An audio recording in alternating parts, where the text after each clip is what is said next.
What's up everyone? It's Ruben, and welcome back to the channel. Today, I've got something special for all of you who are constantly on the move, traveling for work or pleasure, and find yourselves stuck in a hotel room without access to a gym. I know the struggle. You want to stay consistent, you want to keep making progress, but your environment is limiting you. Well, that's what we're going to smash through today. I'm going to show you a killer full body workout that you can do literally anywhere, using nothing but your own body weight, and maybe a piece of furniture you'll find in any hotel room. This routine is also a lifesaver for those days when the heat is just unbearable. I'm talking about those 40 degrees Celsius or 100 degree Fahrenheit summer days where even thinking about going outside to a park feels like a workout in itself. When the sun is blazing and you're stuck indoors, it's easy to just skip your session. But we're not about excuses here. We're about solutions. This workout is designed to be done in the comfort of your air-conditioned room, so you have absolutely no reason to miss a day and fall off track with your fitness goals. So, if you're ready to learn how to build muscle, burn fat, and maintain your physique no matter where you are or what the weather is like, then stay locked in. We're going to break down 7 fundamental exercises, step by step, showing you the proper form and variations to target every single muscle group. Get ready to sweat, get ready to work, and get ready to transform any space into your own personal gym. Let's get straight into it. Alright, first up, we're kicking things off with an absolute classic, the foundation of all upper body strength, the push-up, or as we say in Spanish, las flexiones. This is one of the most effective compound movements you can do, hitting your chest, your shoulders, and your triceps all at once. But the key, as always, is perfect form. So many people rush through these and end up cheating themselves out of the real benefits. We're not going to do that. We're going to focus on quality over quantity every single time. Let's break it down.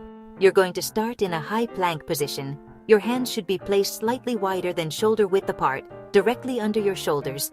Your body should form a straight line from your head to your heels. This is crucial. Don't let your hips sag down, and don't pike them up towards the ceiling. Engage your core, squeeze your glutes. This keeps your entire body tight and stable, turning the push-up into a full-body exercise. Now for the movement. As you lower your body, you want to think about pulling yourself towards the ground. Keep your elbows tucked in at about a 45-degree angle from your body, not flaring them out to the sides. This protects your shoulder joints and puts more emphasis on your triceps and chest muscles. Descend until your chest is just an inch or two from the floor, maintaining that straight body line throughout the entire range of motion. Once you've reached the bottom, pause for a split second. Feel that tension build up in your chest. Then, explode back up. Push the ground away from you with force, extending your arms fully to return to the starting high plank position. Don't lock out your elbows harshly at the top. Keep a slight bend to maintain tension on the muscles. That entire controlled movement is one repetition. Focus on that mind-muscle connection. Now, let's talk variations, because that's how we keep progressing. If standard push-ups are too challenging right now, there's no shame in starting with an incline. Use the edge of the hotel bed or a desk. The higher the incline, the easier it will be. This allows you to build foundational strength with perfect form. On the flip side, if you want more of a challenge, you can try different hand placements. Bringing your hands closer together for a close grip or diamond push-up will hammer your triceps. Placing them wider will put more emphasis on your outer chest. You can even elevate your feet on the bed or a chair to create a decline push-up, which is a fantastic way to target your upper chest and shoulders. The possibilities are endless, so pick the variation that challenges you and own it. Next up, we're moving to the lower body with the king of all leg exercises, the squat, or la sentadilla. You can't build a powerful athletic physique without a strong foundation, and that starts with your legs. Squats are incredible because they work your quads, your hamstrings, your glutes, and even your core for stability. The best part, you can do them in a very small space, like right between the bed and the wall in your hotel room. There are no excuses to skip leg day, ever. Let's get the form right, because improper squatting can lead to knee pain and injury. Stand with your feet about shoulder width apart, maybe a little wider depending on your hip mobility. Your toes should be pointing slightly outwards. maybe 15 to 30 degrees. This helps you open up your hips at the bottom of the squat. Keep your chest up and your back straight throughout the entire movement. A good cue is to fix your gaze on a point on the wall in front of you. Now, to initiate the movement, think about braking at your hips first, not your knees. Push your butt back as if you're about to sit down in a chair that's just a little too far behind you. As you descend, keep your weight balanced on your midfoot, not rocking forward onto your toes. Go as low as you can while maintaining a straight back. Ideally, you want to break parallel, meaning your hips go lower than your knees. At the bottom of the squat, your knees should be tracking in line with your feet. Don't let them cave inwards. Actively push them out. This engages your glutes and protects your knee ligaments. Pause for a moment at the bottom, feeling the stretch in your glutes and the tension in your quads. Then, drive powerfully through your heels to stand back up, squeezing your glutes hard at the top to complete the repetition. If you're a beginner and struggle with balance, you can perform a bodyweight box squat. Use the hotel chair or the edge of the bed. Squat down until you gently tap the surface and then drive back up. This teaches you the proper hip hinge movement pattern and builds confidence. It ensures you're going back with your hips, not just down with your knees, which is a common mistake that we need to correct from the very beginning. For those of you who need more of a challenge, we can add tempo and pauses. Try a slow, controlled descent, taking 3 to 4 seconds to go down. Pause for 2 seconds at the bottom, and then explode back up. This increases the time under tension and will have your legs burning. Another great variation is the jump squat. Perform a regular squat, and from the bottom position, explode upwards into a jump. Land softly, absorbing the impact by immediately going into your next squat. This adds a cardiovascular element and builds explosive power. Alright team, let's get back to the upper body. For this next exercise, we're going to make use of our environment. Grab that sturdy chair from the hotel room desk, or even use the edge of the bed. We're going to do chair dips, or fondos en silla. This is an absolutely phenomenal exercise for isolating and building your triceps, which make up about 2/3 of your upper arm mass. If you want bigger, more defined arms, you cannot neglect your triceps, and this move targets them directly. Let's set up correctly. Sit on the edge of the chair or bed and place your hands on the edge, right next to your hips. Your fingers should be pointing forward. Now slide your butt off the edge and walk your feet out in front of you. This is where you can adjust the difficulty. For an easier variation, keep your knees bent at a 90-degree angle with your feet flat on the floor. To make it harder, straighten your legs out completely, resting on your heels. This puts more of your body weight onto your arms. The most important part of the form is to keep your back as close to the chair as possible throughout the movement. A common mistake is letting your body drift forward, which puts a lot of unnecessary and dangerous strain on your shoulder joints. We want to avoid that at all costs. Keep your chest up, shoulders pulled back and down, and your core tight. Your body should move straight up and down, like an elevator. Now, let's perform the dip. Lower your body by bending at the elbows until they form about a 90-degree angle. Don't go too deep, as this can also stress the shoulders. You want to feel a deep stretch and contraction in your triceps. Keep your elbows pointing straight back, not flaring out to the sides. This ensures the focus stays exactly where we want it, on those triceps. Pause for a second at the bottom of the movement, feeling that intense burn. Then, press powerfully through the palms of your hands to extend your arms and push your body back up to the starting position. Squeeze your triceps hard at the top of the movement to really maximize that muscle contraction. That's 1 rep. Control the negative, explode on the positive. This exercise doesn't just work your triceps. It also engages your anterior deltoids, the front of your shoulders, and your lower chest muscles as stabilizers. It's a fantastic pushing movement to complement the push-ups we did earlier. By combining these 2 exercises, you're hitting your entire upper body pushing chain from multiple angles, which is key for balanced and complete development. So find that chair, get your form right, and let's build some serious arms.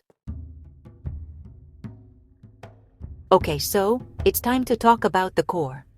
A strong, stable core is really the centerpiece of your physique and honestly, the foundation of all your strength. It's not just about having a six-pack, it's about having a powerful midsection that transfers energy between your upper and lower body and, super important, protects your spine from injury. The best way to build this kind of functional strength is with the plank or la plancha. It might look simple, but when it's done correctly, it's actually one of the most challenging and effective exercises you can do. So, let's get into the proper plank position. You'll be on your forearms, not your hands. Place your elbows directly under your shoulders and your forearms parallel to each other, like the number 11. Clasping your hands together can make it a bit easier and, can sometimes cause you to round your upper back, so try to keep them separate. Your body needs to form a perfectly straight line from your head, through your spine, and down to your heels. The biggest mistake I see people make with planks is either letting their hips sag towards the floor or piking them up in the air. Both of these mistakes take the tension off your abdominal muscles and put stress on your lower back. To fix this, you need to actively engage your entire body. Squeeze your glutes as hard as you can.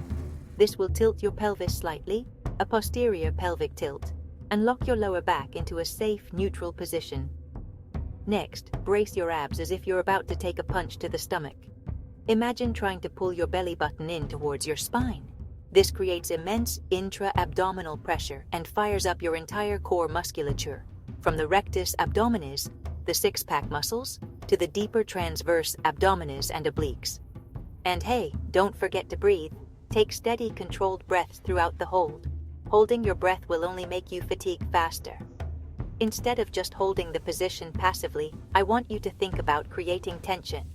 Actively press your forearms and your toes into the floor. Imagine you're trying to drag your elbows and your toes toward each other.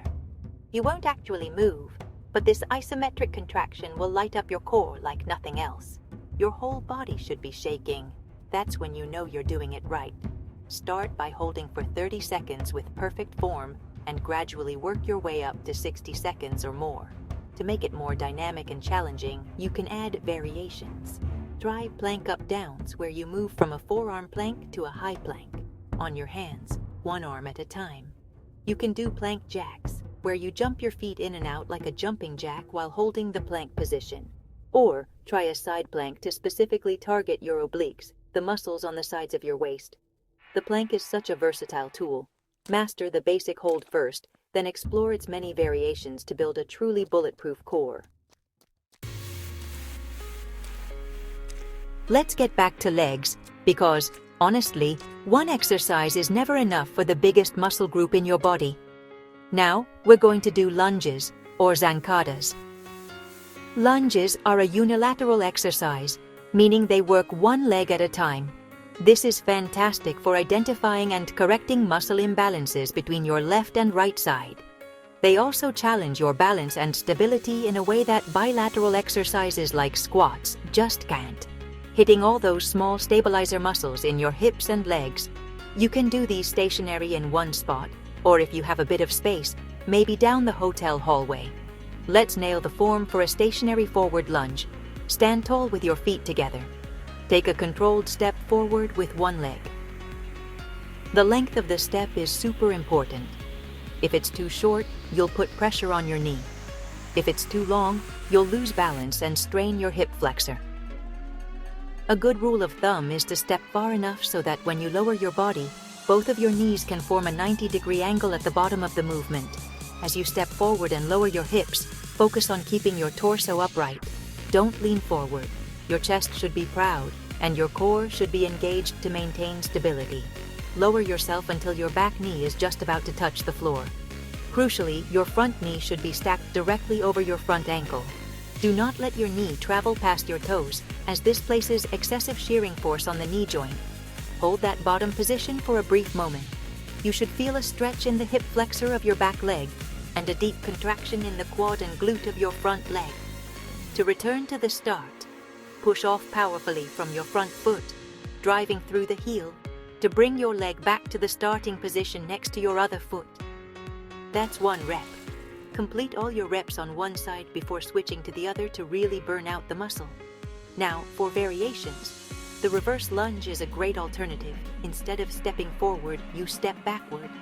Many people find this version easier on the knees and better for targeting the glutes. You can also do walking lunges if you have a corridor. This adds a dynamic component and keeps your heart rate up.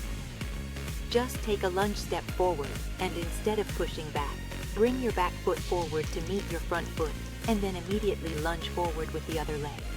To really spice things up and add a cardio element, try plyometric or jump lunges. Start in the lunge position, and then explode upwards, switching your legs in mid-air and landing softly in a lunge with the opposite leg forward. This is an advanced variation that builds incredible explosive power and endurance. Whichever variation you choose, focus on that mind-muscle connection. Feel the glutes and quads doing the work, and build powerful, balanced legs. Okay, it's time to turn up the intensity. We've built strength, we've worked on stability, now let's get that heart rate soaring and incinerate some calories. We're going to do the one exercise that everyone loves to hate, but it gets results like nothing else: the burpee. This is a full-body, high-intensity movement that combines a squat, a push-up, and a jump into one seamless metabolic crushing sequence. It's the ultimate cardio and conditioning tool you can do in a small space. Let's break down the full burpee, step by step, so you can perform it safely and efficiently. Start standing up straight. From here, you're going to drop down into a squat position and place your hands on the floor directly in front of you, just outside your feet. Your hands should be about shoulder width apart. This is your base. From that squat position, you're going to kick your feet back into a high plank position, the same position we used for our push-ups. Your body should be in a straight line, core engaged. This is where the push-up component comes in. From the high plank, lower your body down to perform one full push-up, touching your chest to the floor. Maintain good form here. Don't let your hips sag. After the push-up, as you press back up, you're going to explosively bring your feet back in towards your hands, returning to that low squat position. This needs to be a powerful, fluid motion. Try to land on the balls of your feet, ready to jump. From the squat, you're going to immediately explode upwards into a vertical jump, reaching your hands overhead. Land softly on your feet, absorbing the impact, and you're ready to go straight into the next rep. Now that's the full advanced version. If you're a beginner, we can modify it to build up to that. The first modification is to remove the push-up. So you'll squat down, kick your feet back to a plank, immediately kick them back in, and then stand or jump up. This takes some of the upper body demand out of it while still giving you a great cardio workout. Another modification is to step back instead of jumping back. From the squat, place your hands down and then step one foot back at a time into the plank position. Then, step one foot in at a time back to the squat and then stand up. This no-impact version is perfect if you're just starting out or have issues with your joints. The key is to find the version that you can do with good form and push yourself. Burpees are about intensity, so move quickly but never sacrifice your form. For our final chapter, we're going to zero in on the abdominal muscles directly. While exercises like planks, squats, and push-ups all engage your core, direct ab work is what will help you build that blocky, chiseled six-pack. We're going to hit the abs from all angles with a few different exercises that you can combine into a killer finishing circuit. Remember, a visible six-pack is a combination of low body fat and well-developed abdominal muscles.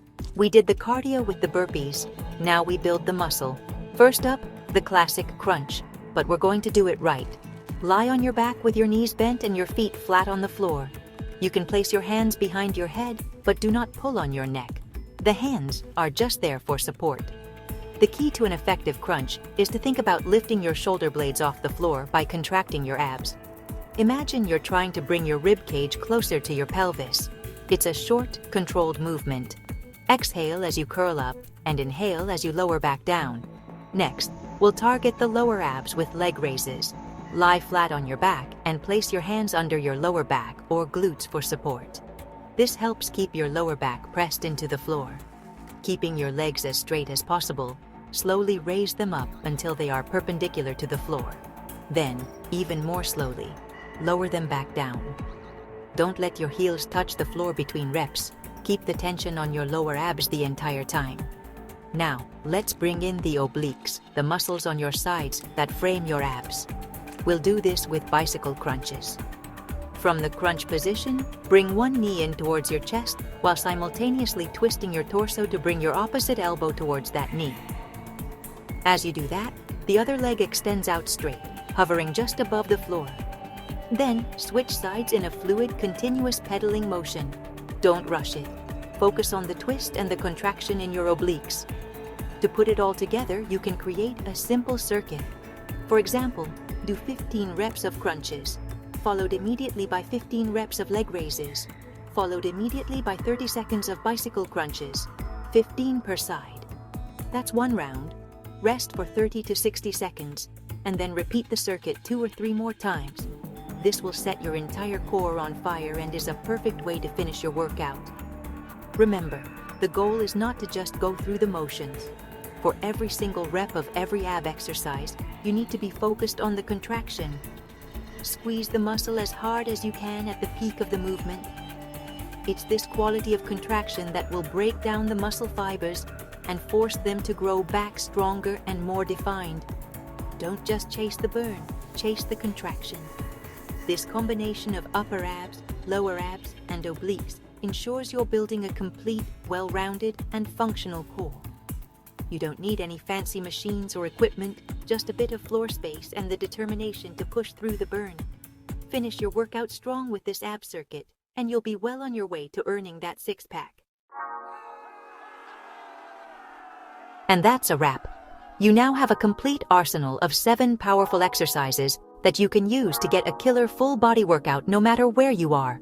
Whether you're in a hotel room, stuck at home on a scorching hot day, or just don't have access to a gym, you have no more excuses.